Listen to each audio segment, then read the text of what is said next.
Encender la hoguera. Jack London. Despuntaba el día frío y gris, desmesuradamente frío y gris, cuando el hombre se alejó del camino principal del Yukón y trepó por el barranco para tomar una senda muy poco transitada y apenas visible que discurría hacia el este a través de un bosque de falsos abetos. La pendiente era muy pronunciada, y con la disculpa de mirar el reloj, el hombre se detuvo a tomar aire tras alcanzar la cima. Eran las 9 en punto. No se veía ni rastro de sol, a pesar de que no había una sola nube en el cielo.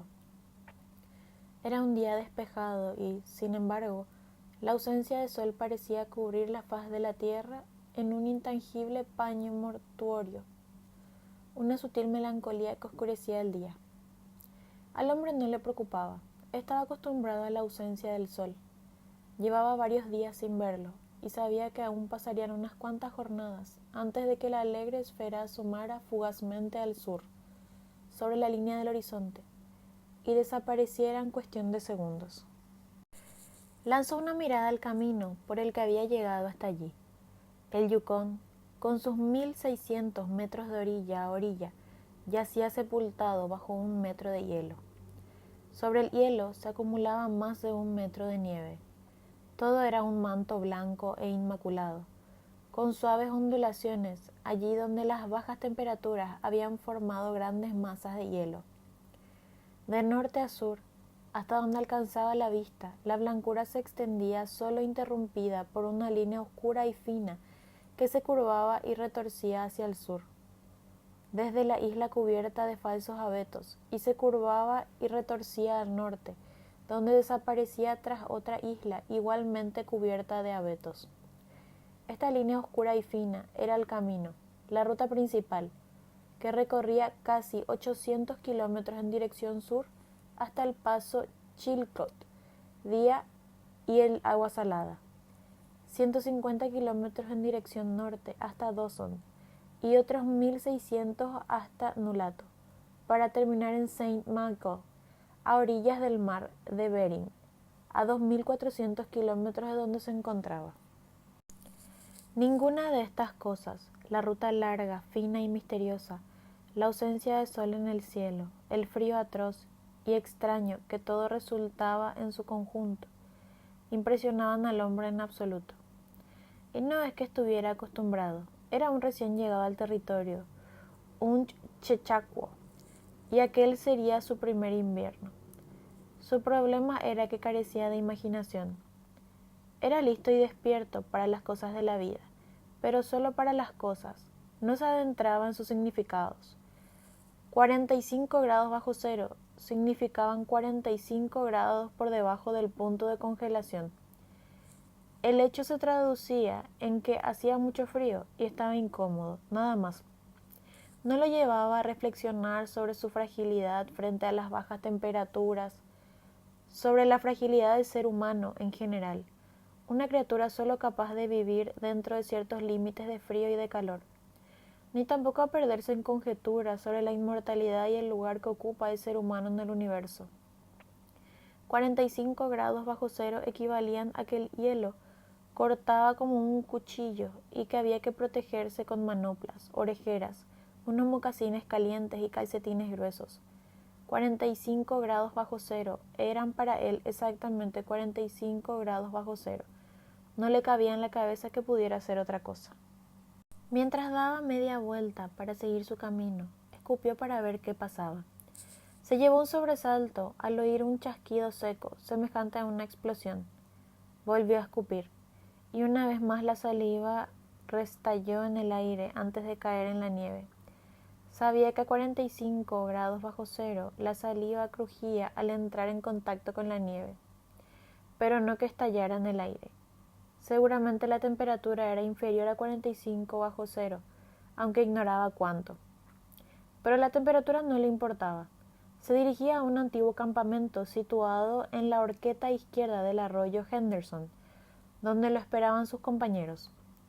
Ellos ya habían llegado atravesando la divisoria del arroyo Indian, mientras que él prefirió dar un rodeo para estudiar la posibilidad de explotar la madera de las islas del Yukón la próxima primavera. Llegaría al campamento a las 6 en punto. Para entonces ya habría oscurecido, cierto, pero los muchachos habrían encendido una fogata y tendrían preparada una cena caliente. En cuanto al almuerzo, palpó con la mano el bulto que asomaba bajo su zamarra.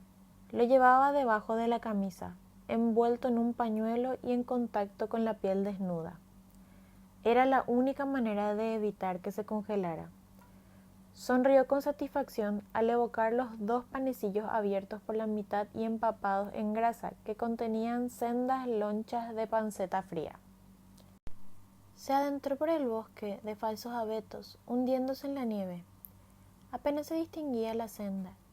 Se habían acumulado 30 centímetros de nieve desde que pasó por allí el último trineo, y se alegró de viajar a pie y ligero de equipaje. A decir verdad, solo llevaba su almuerzo envuelto en el pañuelo. Le asombró sin embargo la intensidad del frío. Hacía un frío que pelaba, concluyó, mientras se frotaba la nariz y los pómulos insensibles con la mano enfundada en la manopla.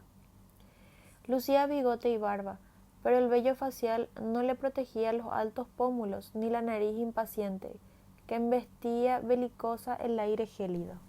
Pegado a sus talones trotaba un perro esquimal, el genuino perro lobo de pelo gris y carácter muy similar al de su hermano, el lobo salvaje. El animal estaba abrumado por la severidad del frío. Sabía que no era un buen momento para viajar. Su instinto era más certero que el raciocinio del hombre. En realidad, no estaban a 45 grados bajo cero. Estaban a más de 50 grados bajo cero y a más de 55 bajo cero. Estaban a 60 bajo cero, a 60 grados por debajo del punto de congelación. El perro no sabía nada de termómetros. Puede que su cerebro ni siquiera tuviera una conciencia del frío extremo tan clara como la del hombre, pero contaba con su instinto. Un temor impreciso, aunque amenazador, dominaba por completo al animal. Lo obligaba a pegarse a los talones del hombre y lo inducía a interrogarse con angustia ante cualquier movimiento imprevisto de éste, como si esperase verlo llegar al campamento o que buscara refugio en alguna parte y encendiera una fogata. El perro conocía el fuego y lo anhelaba. Si no el fuego, al menos cobijarse bajo la nieve y hacerse un ovillo bajo su manto cálido o resguardo del aire. El gélido vaho de su respiración le cubría la piel con una fina capa de escarcha, sobre todo los morros y las pestañas teñidos de blanco por el aliento cristalizado. También el bigote del hombre y la barba rojiza se habían congelado, pero en su caso la escarcha era más sólida, cobraba la forma del hielo y aumentaba cada vez que exhalaba el aliento húmedo y cálido. Además, iba mascando tabaco, y la mordaza de hielo le causaba tal rigidez en los labios que cuando escupía el jugo era incapaz de limpiarse el mentón. El resultado era una barba cristalizada del color y la consistencia del ámbar, que crecía constantemente y que, si el hombre cayera al suelo, se haría añicos como el cristal. Pero al hombre no le molestaba este apéndice. Era el castigo que los aficionados a mascar tabaco debían pagar en esa región del país, y el hombre ya había pasado 2 olas de frío a la intemperie. No fueron tan duras como en esta ocasión, de eso estaba seguro, aunque sabía que el termómetro de alcohol de 60 Mile llegó a registrar temperaturas de entre 45 y 50 grados bajo cero. Anduvo varios kilómetros por la planicie del bosque, cruzó una amplia llanura cubierta de matorrales y descendió por un barranco hasta el cauce de un riachuelo. Había llegado al arroyo Henderson y sabía que se hallaba a 16 kilómetros de la bifurcación. Miró el reloj. Eran las 10 en punto. Avanzaba a un ritmo de 6 kilómetros por hora y calculaba que llegaría a la bifurcación a las 12:30. Decidió que celebraría el acontecimiento deteniéndose a almorzar en ese punto. El perro volvió a pegarse a sus talones, abatido y con el rabo entre las patas, cuando el hombre echó a andar con paso inseguro por el lecho del arroyo. Los surcos de la vieja ruta de trineos aún resultaban visibles, pero 30 centímetros de nieve cubrían las huellas de los últimos patines. Nadie había subido o bajado por aquel arroyo silencioso desde hacía un mes. El hombre avanzaba a paso regular. Era poco dado a pensar, y en ese momento solo pensaba en que comería cuando llegase a la bifurcación y en que a las 6 de la tarde ya estaría en el campamento con los compañeros. No tenía con quién hablar, y de haberlo tenido le habría sido imposible por la mordaza de hielo que le atenazaba la boca. Así que siguió masticando tabaco monótonamente y alargando poco a poco su barba de ámbar. De vez en cuando se reafirmaba en la idea de que hacía mucho frío, que nunca había sentido tanto frío. Se frotaba mecánicamente las mejillas y la nariz con el dorso de una mano enfundada en la manopla, alternando la derecha con la izquierda. Pero en el preciso instante en que dejaba de frotarse, las mejillas se le entumecían y un segundo después se le dormía la punta de la nariz. Estaba seguro de que tenía las mejillas heladas, lo sabía, y lamentaba profundamente no haber ingeniado algo para cubrirse, como hacía Bat en los días muy fríos, que se protegía la nariz y las mejillas con una banda de tela, pero tampoco era para tanto. ¿Qué importancia tenían unas mejillas heladas? Solo dolían un poco, nada más, nada grave. Aunque poco dado al pensamiento, era muy observador, y reparaba en los cambios en el arroyo, en las curvas y en los meandros, en los depósitos de troncos y ramas arrastrados por las aguas del deshielo, y miraba con 100 ojos donde ponía los pies. En cierta ocasión, al doblar un recodo, se sobresaltó como un caballo espantado, se alejó del lugar por el que iba andando y retrocedió unos pasos por donde había venido. Sabía que el arroyo estaba helado hasta el fondo. Ningún arroyo podía contener agua en el invierno ártico. Pero también sabía que habían manantiales que brotaban en las laderas y corrían bajo la nieve, sobre la capa helada del arroyo. Sabía que algunos manantiales nunca llegaban a congelarse, aun con el frío más intenso, y conocía sus peligros. Eran auténticas trampas.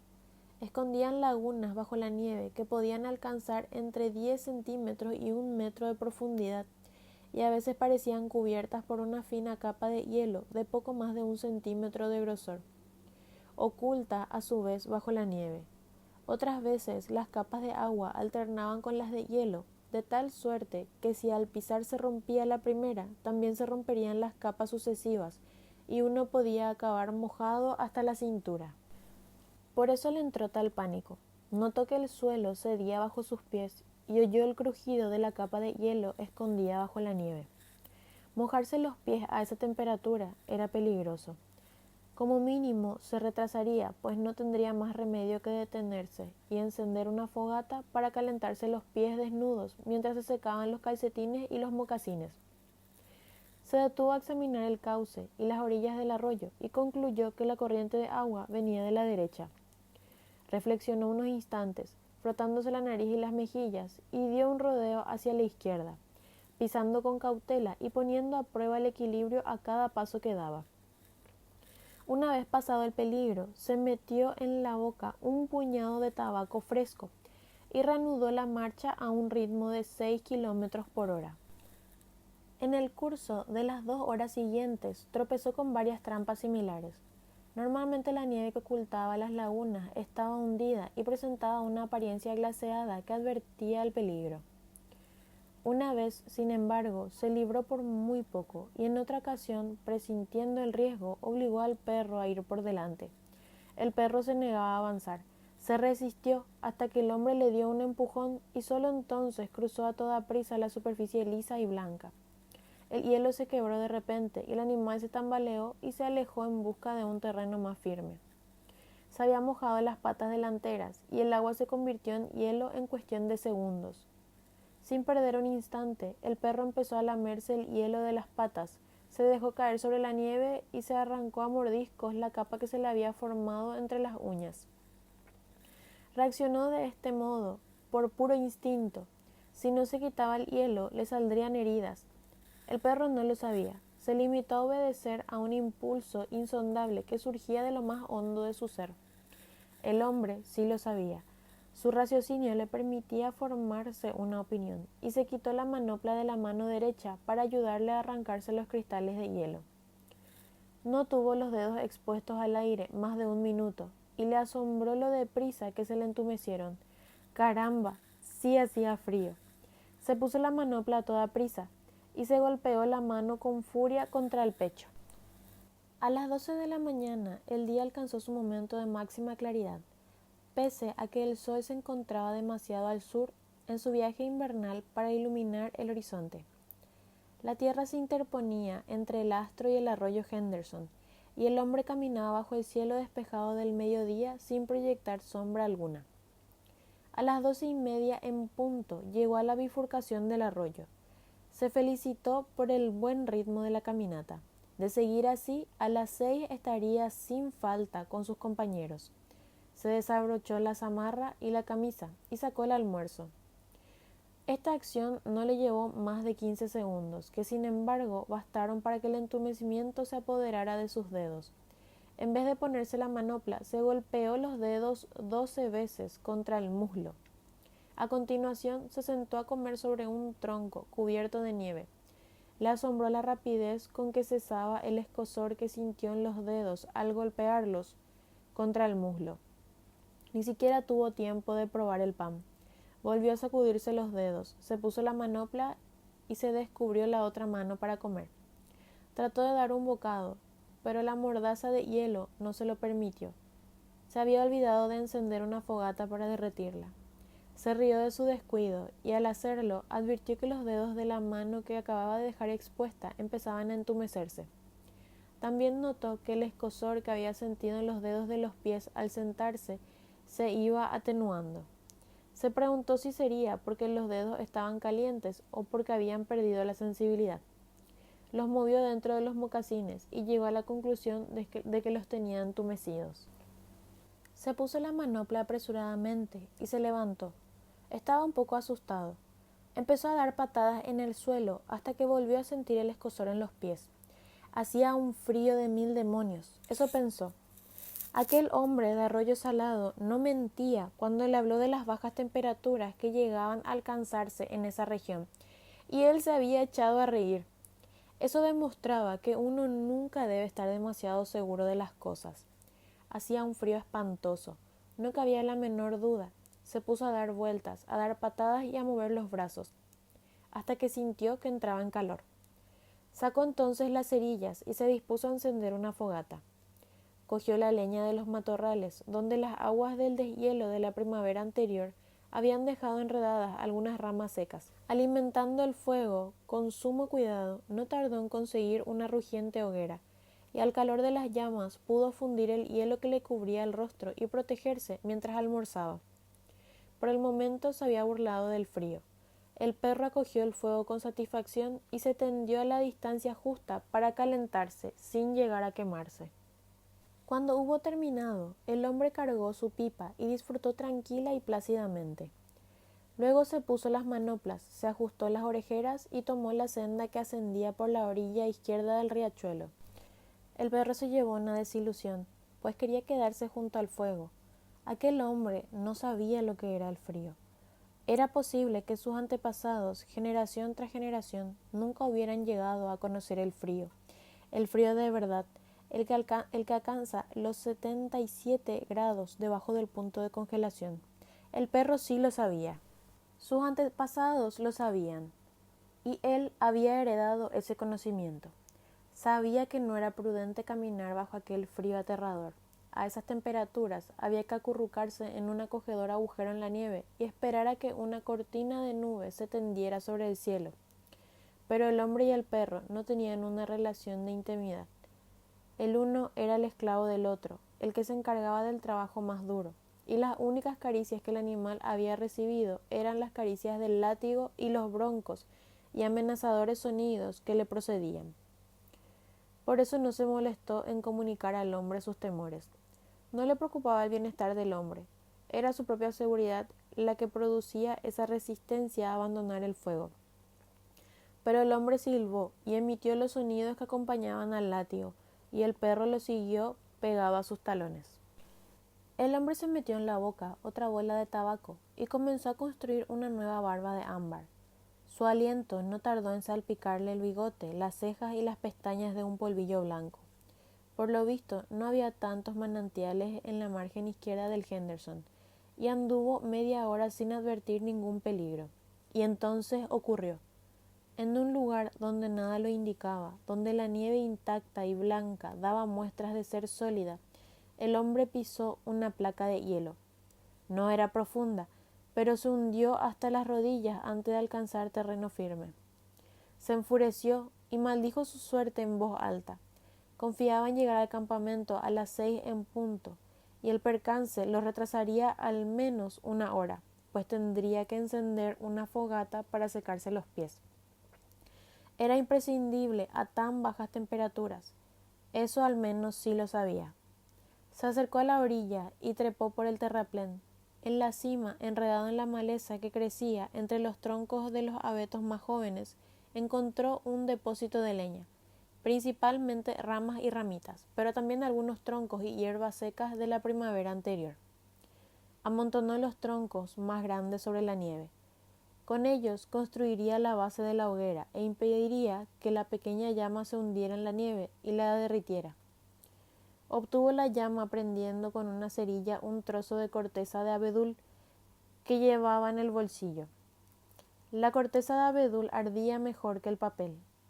La acercó a la base de troncos y la alimentó con hebras de hierba seca y las ramas más finas. Trabajó despacio, con paciencia, muy consciente del peligro que corría. Poco a poco, conforme la llama cobraba intensidad, fue aumentando el tamaño de las ramas con las que alimentaba la fogata. Se acuclilló en la nieve para extraer la maraña de ramas enredada en los arbustos y arrojarlas al fuego. Sabía que no podía permitirse el más mínimo error. Un hombre no puede fracasar en su primer intento de encender una fogata cuando se encuentra a 60 grados bajo cero, con los pies mojados. Si fracasa, pero tiene los pies secos, aún puede recorrer otro kilómetro para restablecer la circulación de la sangre. Pero a 60 bajo cero es imposible restablecer la circulación de la sangre con unos pies mojados y helados. Por mucho que uno corra, los pies se terminan congelando. El hombre lo sabía. El veterano de Arroyo Salado se lo había contado el otoño anterior y ahora agradecía sus consejos. A esas alturas ya no sentía los pies. Para encender la hoguera había tenido que quitarse las manoplas y se le habían entumecido los dedos. La caminata, a razón de 6 kilómetros por hora, permitió que el corazón siguiera bombeando sangre a las extremidades y a la superficie de su cuerpo, pero el ritmo del bombeo disminuyó en el instante en el que se detuvo. El frío azotaba sin piedad esa esquina desprotegida del planeta, y el hombre, por encontrarse allí, recibía el castigo en todo su rigor. La sangre retrocedía ante el azote del frío. La sangre estaba viva, como el perro, y como el perro quería esconderse, ponerse al abrigo de aquel frío glacial. Mientras había seguido en marcha a razón de 6 kilómetros por hora, el corazón, mal que bien, había logrado bombear la sangre, pero al quedarse quieto, el flujo sanguíneo retrocedió y se replegó hacia las cavidades más profundas de su cuerpo. Las extremidades fueron las primeras en acusar su ausencia. Los pies mojados se congelaban más deprisa y los dedos sin las manoplas se entumecían a gran velocidad, aunque aún no estaban helados. Empezaba a notar la congelación de la nariz y las mejillas, al enfriarse la piel con la retirada del flujo sanguíneo. Pero estaba a salvo. La congelación solo afectaría la nariz, las mejillas y los dedos de los pies, porque la fogata ya comenzaba a arder con fuerza. La alimentaba con ramas del grosor de un dedo.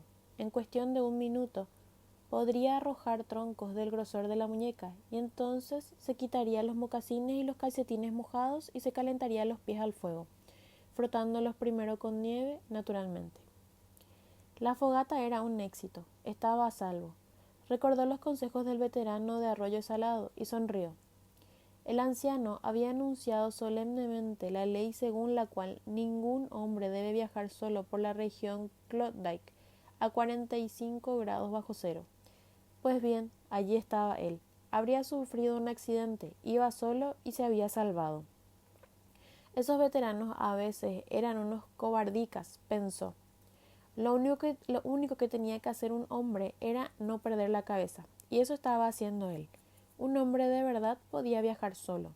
Le sorprendía, no obstante, la velocidad con que se congelaban la nariz y las mejillas, y jamás había sospechado que los dedos pudieran quedarse sin vida en tan poco tiempo.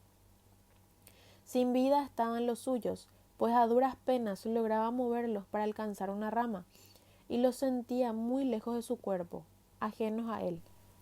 Cada vez que cogía una rama tenía que mirar para cerciorarse de que la había sujetado. Apenas había contacto entre su cerebro y las yemas de los dedos. Nada de esto importaba gran cosa. Contaba con el fuego, que restallaba, chisporroteaba y encerraba una promesa de vida en cada una de sus llamas juguetonas. Empezó a desatarse los mocasines cubiertos de hielo. Los gruesos calcetines alemanes se habían convertido en fundas de hierro que le llegaban hasta las pantorrillas, y los cordones de los zapatos en varas de acero torcidas y enredadas por una conflagración. Trató de desatarlos con los dedos entumecidos, y tras comprender que sería inútil, sacó su cuchillo. Pero no llegó a cortar los cordones. La culpa era suya, o mejor dicho, había cometido un error. No debió encender la fogata debajo de un árbol. Tendría que haberla encendido en campo abierto, pero le pareció más sencillo desprender las ramas de los matorrales y arrojarlas directamente al fuego. Resultó que el árbol en cuestión estaba cubierto de nieve. Hacía semanas que no soplaba el viento y las ramas estaban muy cargadas. Cada vez que tiraba de una rama producía una leve agitación en el árbol, una sacudida imperceptible para él, pero suficiente para desencadenar el desastre. Una de las ramas más altas se desprendió de su carga de nieve. La nieve se acumuló en las ramas inferiores y el proceso fue repitiéndose y propagándose por todo el árbol. Cobró la fuerza de una avalancha y cayó sin previo aviso sobre el hombre y la fogata, sepultándola bajo la nieve. Donde antes ardían las llamas, ahora solo quedaba un montón de nieve fresca y desordenada. El hombre estaba atónito, como si acabara de recibir su sentencia de muerte.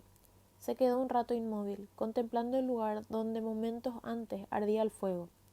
Se levantó muy despacio. El veterano de Arroyo Salado quizás estuviera en lo cierto. Si tuviera un compañero de viaje, su vida no correría peligro. Su compañero podría volver a encender la hoguera. El caso es que no tenía más remedio que hacerlo él mismo, y esta vez no podía permitirse ningún error. Aunque lo lograra, probablemente perdería algunos dedos de los pies. A esas alturas ya debían estar congelados y aún tardaría un buen rato en encender el fuego. Tales fueron sus pensamientos, que no se quedó sentado a cavilar. Estuvo atareado mientras estas ideas le pasaban por la cabeza. Construyó la base de la nueva fogata, esta vez en un claro, donde ningún árbol traicionero pudiera sepultarla. Reunió luego un montón de hojas secas y ramas finas arrastradas por la crecida del deshielo. Aunque no acertaba a cogerlas con los dedos una a una, consiguió sacar un manojo. Al hacerlo, arrancó muchas ramas podridas y trozos de musgo verde que eran peligrosos, pero no pudo evitarlo. Trabajó metódicamente y hasta logró reunir un haz de las ramas más gruesas con intención de usarlas más adelante, cuando el fuego cobrara fuerza. El perro no dejó de observarlo en ningún momento, con la ansiedad reflejada en sus ojos, pues lo consideraba el proveedor del fuego, y el fuego tardaba en llegar. Cuando tuvo todo a punto, se llevó una mano al bolsillo para sacar otro trozo de corteza de abedul. Sabía que estaba allí. No lo sentía con los dedos, pero lo oía crujir al buscarla a tientas. Por más que se esforzaba, no acertaba a cogerla. Y entretanto no podía quitarse de la cabeza la idea de que los pies seguían congelándose a cada segundo. Este pensamiento lo llenó de pánico, pero trató de combatirlo y conservar la calma. Se puso las manoplas con ayuda de los dientes, empezó a agitar los brazos y a sacudir las manos contra los costados con todas sus fuerzas, primero sentado y luego de pie. El perro seguía sentado en la nieve, con su densa cola de lobo enroscada entre las patas delanteras para darse calor, y sus orejas de lobo muy tiesas e inclinadas hacia adelante, sin apartar sus ojos del hombre. Y mientras agitaba los brazos y sacudía las manos, invadió al hombre un sentimiento de enorme envidia por aquel animal, caliente y seguro bajo su manto de piel natural. Al cabo de un rato, notó las primeras señales remotas de que sus dedos ateridos recuperaban alguna sensación. El leve cosquilleo inicial cobró fuerza gradualmente hasta convertirse en un dolor agudo, insoportable, que él recibió no obstante con gran satisfacción. Se quitó la manopla de la mano derecha y buscó la corteza de abedul. Los dedos desprotegidos volvían a entumecerse muy deprisa. Acto seguido sacó la caja de fósforos, pero el frío tremendo había acabado con la vida de sus dedos. En el intento de separar una cerilla de las demás, se le cayó el montón en la nieve. Trató de recogerlo y no pudo. Los dedos muertos no eran capaces de doblarse. Puso el mayor de los cuidados. Apartó de su cabeza la idea de que los pies, la nariz y las mejillas estaban congelando, y se entregó en cuerpo y alma a la tarea de recoger las cerillas. Miró con atención, sirviéndose de la vista en lugar del tacto, y cuando comprobó que los dedos estaban a cada lado del montón de cerillas, los cerró, o mejor dicho, quiso cerrarlos, porque los nervios ya no funcionaban y los dedos no obedecieron. Se puso la manopla derecha y se golpeó la rodilla con furia. Luego, con las dos manos enfundadas, recogió el montón de cerillas, mezclado con un puñado de nieve, y se lo puso en el regazo, pero no había avanzado gran cosa. Tras numerosos intentos, sin quitarse las manoplas, por fin logró apresar el montón de cerillas con la base de las manos y llevárselo a la boca. La mordaza de hielo que le cubría los labios crujió y se quebró cuando, tras un violento esfuerzo, consiguió separarlos. Contrajo la mandíbula inferior, curvó hacia adentro el labio superior para que no infiriera, y atrapó el montón entre los dientes con intención de separar una cerilla. Superó la prueba y dejó caer la cerilla sobre el regazo, pero seguía sin avanzar gran cosa. No podía cogerla. Entonces se le ocurrió una idea. La sujetó entre los dientes y la frotó contra la rodilla. 20 veces tuvo que frotar hasta que logró encenderla. Sin soltarla de los dientes, acercó la cerilla a la corteza de abedul, pero el azufre que desprendía la llama le entró por la nariz, llegó a los pulmones y le produjo un ataque de tos. La cerilla cayó en la nieve y se apagó. El veterano de Arroyo Salado tenía razón, pensó, en el momento de desesperación contenida que siguió a este incidente, cuando le aseguró que a 45 grados bajo cero hay que viajar siempre acompañado. Sacudió las manos, mas no logró despertar en ellas ninguna sensación.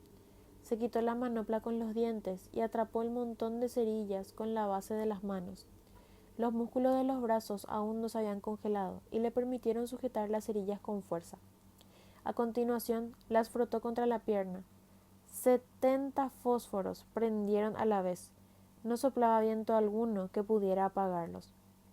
Apartó la cabeza para protegerse del humo sofocante y arrimó al montón de cerillas ardiendo a la corteza de abedul. Mientras lo hacía, tomó conciencia de una sensación en la mano. Se estaba quemando. Olía a carne chamuscada y lo sentía muy dentro de la piel.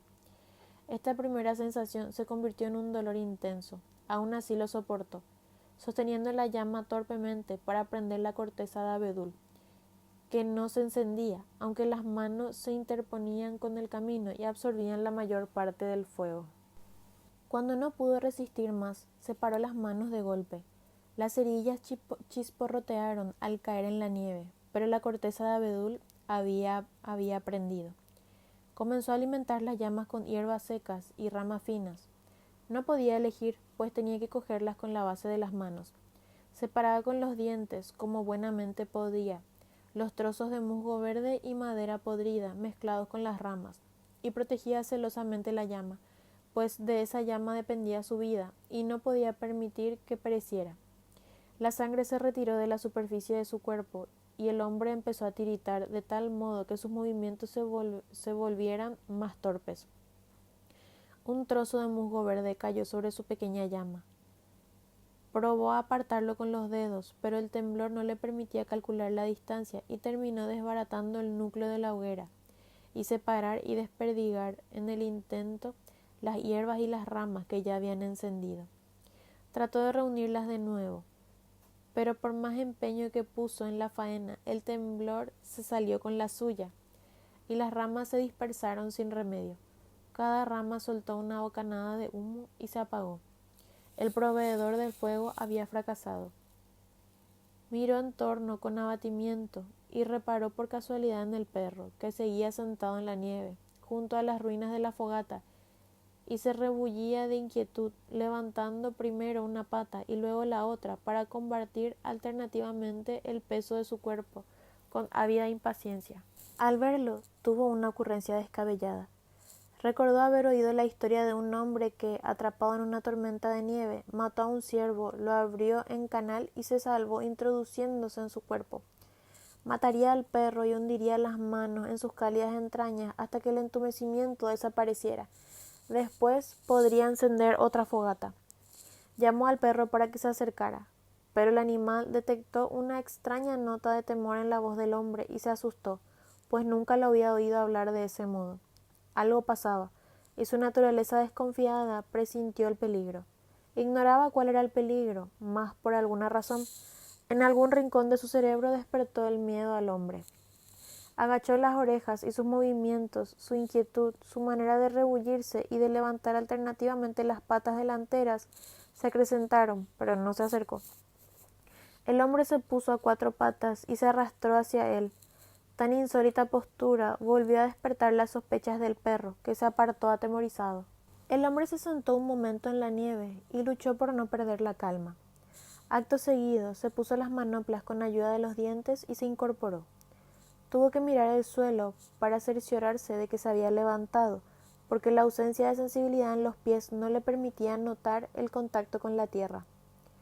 Los recelos del perro se disiparon al ver al hombre erguido, y cuando éste volvió a hablarle en tono autoritario, con el sonido del látigo en su voz, el animal hizo gala de su lealtad y volvió a su lado.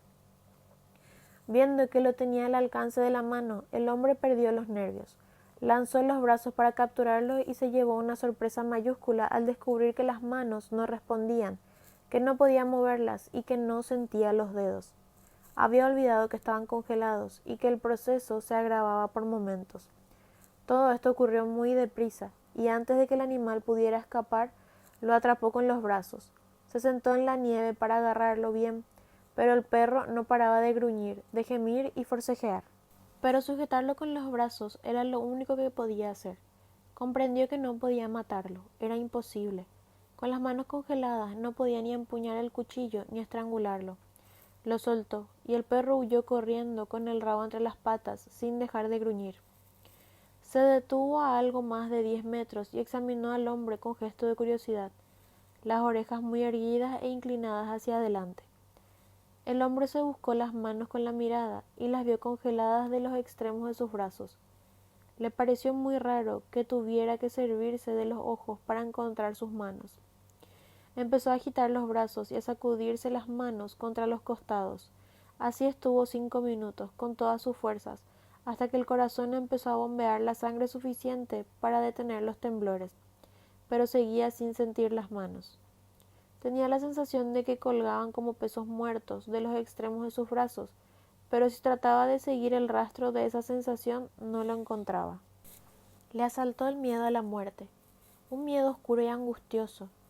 El temor se agudizó al comprender que ya no se trataba de la congelación de los dedos, de las manos o los pies, ni siquiera de la posibilidad de perder las manos y los pies, sino que era cuestión de vida o muerte, y las circunstancias obraban en su contra. La idea le causó pánico.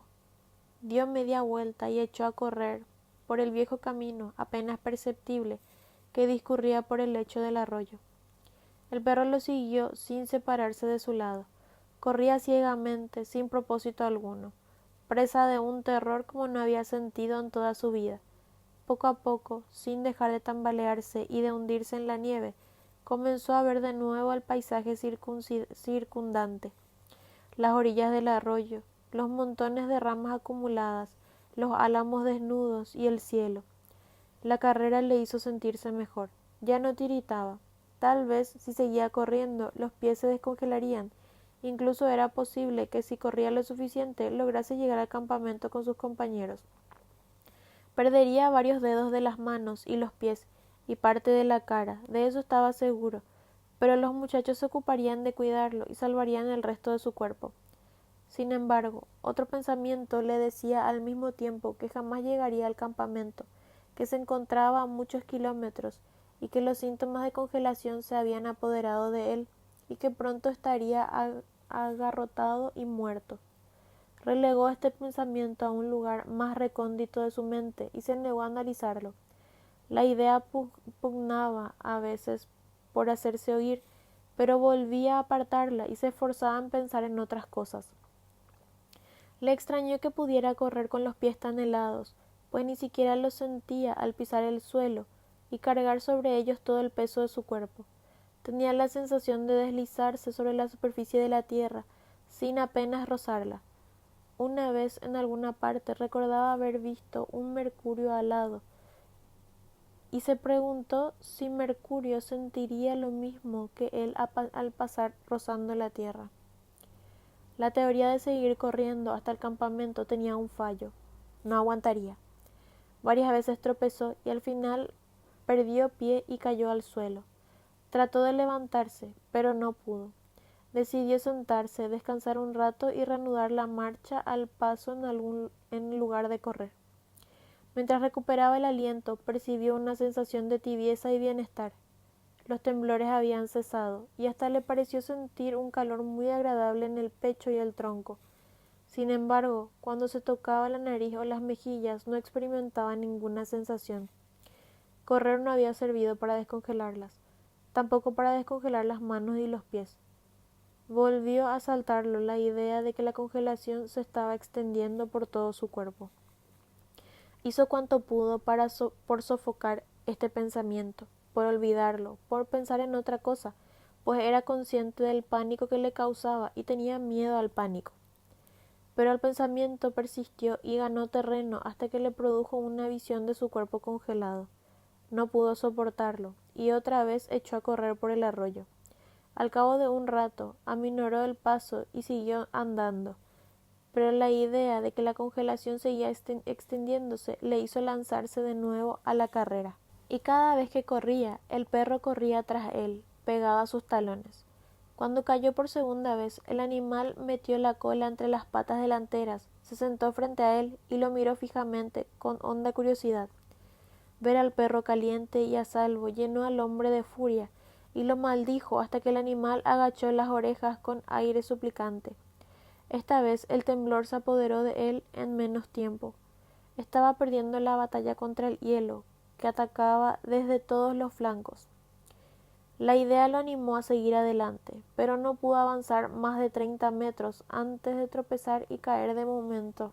Cuando recuperó el aliento y logró dominarse, se sentó en la nieve y pensó que debía encarar la muerte con dignidad. La idea no se presentó en estos términos. Primero pensó que había hecho el ridículo al correr por ahí como un pollo decapitado. Tal fue el símil que le vino a la cabeza. Si estaba condenado a morir de frío, lo afrontaría con decencia, y con esta nueva paz de espíritu se presentaron los nuevos síntomas de sopor. ¡Qué buena idea!, se dijo, morir mientras dormía. Como anestesiado, la congelación no era tan mala como pensaba la gente. Había muchas maneras peores de morir. Se imaginó que sus compañeros encontrarían su cadáver al día siguiente. De buenas a primeras, se vio avanzando junto a ellos en busca de su propio cuerpo, y todavía con ellos dobló un recodo del camino y se encontró tendido en la nieve. Su cuerpo ya no le pertenecía, lo había abandonado y se encontraba con los muchachos contemplándose tendido en la nieve. La verdad es que hacía mucho frío. Cuando volviera a Estados Unidos podría contar a su familia y a sus amigos el frío que hacía. A esta visión le siguió una imagen del veterano de Arroyo Salado. Lo vio con absoluta nitidez, cómodo y caliente, fumando una pipa. Tenías razón, amigo mío, tenías razón, susurró el hombre al veterano de Arroyo Salado, y se dejó envolver por el sueño más placentero que había conocido en su vida. El perro seguía sentado frente a él, a la espera. El breve día daba paso al largo y lento crepúsculo. Nada indicaba que el hombre fuera a encender una fogata. Además, el perro nunca había visto a un hombre sentado así en la nieve, sin hacer antes una buena hoguera. A medida que avanzaba el crepúsculo, el ansia del fuego se apoderó del perro, que no paraba de levantar las patas para cambiar el peso de una a la otra, al tiempo que gemía débilmente y agachaba las orejas presagiando el castigo del hombre. Pero el hombre seguía en silencio. Al cabo de un rato el perro lanzó un gemido más hondo, y aún después se acercó al hombre y detectó el olor de la muerte. Se erizó y retrocedió. Se quedó un poco más a su lado, aullando bajo las estrellas que cabrilleaban en el cielo luminoso y frío. Por fin dio media vuelta y se alejó por el camino a trote ligero, en dirección al campamento, donde se encontraban los otros proveedores de alimento y fuego. Si llegaste hasta acá, esperamos que te haya gustado el cuento. Puedes dejarnos en tus comentarios qué te pareció, si el final era lo que esperabas. También puedes dejarnos en los comentarios ideas para otros cuentos originales y puedes suscribirte para enterarte cuando hayan cuentos nuevos. También puedes apoyar al canal dejando tu like.